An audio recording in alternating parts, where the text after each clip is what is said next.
Hello everyone, আসসালামু আলাইকুম। আমি দ্য হ্যাপি হোম থেকে আমার নতুন আরেকটি ভিডিও নিয়ে তোমাদের সামনে হাজির হয়েছি। আজকে আমি তোমাদেরকে দেখাবো সরপুঁটি মাছ দিয়ে বেগুন রান্না। তো এখানে আমি মাছগুলোকে লবণ হলুদ দিয়ে আগে ভেজে রেখেছিলাম, আর বেগুনগুলোকে আমি কেটে ধুয়ে ছোটো ছোটো করে নিয়েছি।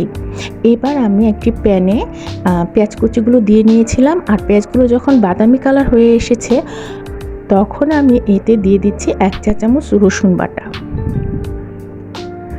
রসুন বাটাটা হালকা একটু ভেজে নেওয়ার পর এতে আমি দিয়ে দিচ্ছি সামান্য পরিমাণে পানি।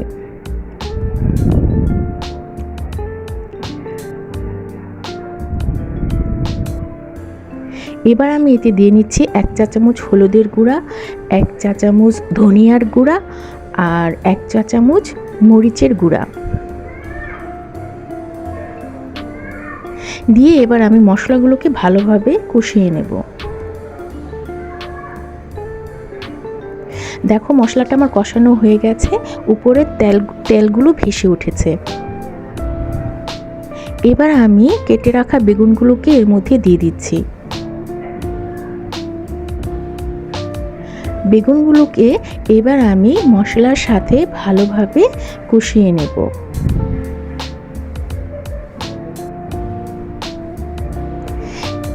দিয়ে দিচ্ছি 3-4টা কাঁচামরিচ আর স্বাদ মতো লবণ দিয়ে এবার আমি ঢাকনা দিয়ে ঢেকে কিছু সময়ের জন্য রান্না করে নেব।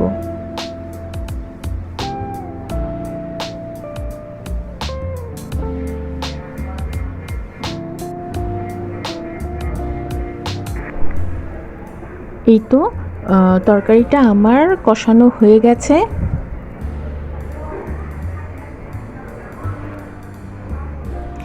এবার আমি এর মধ্যে দিয়ে দিচ্ছি পানি। যে পরিমাণ ঝোল রাখবো আমি সে পরিমাণ পানি এর মধ্যে আমি অ্যাড করে দিয়েছি। এবার আমি একে একে মাছগুলোকে দিয়ে নিচ্ছি। মাছগুলো দিয়ে এবার আমি ঢাকনা দিয়ে ঢেকে কিছু সময়ের জন্য আবারও রান্না করে নেব।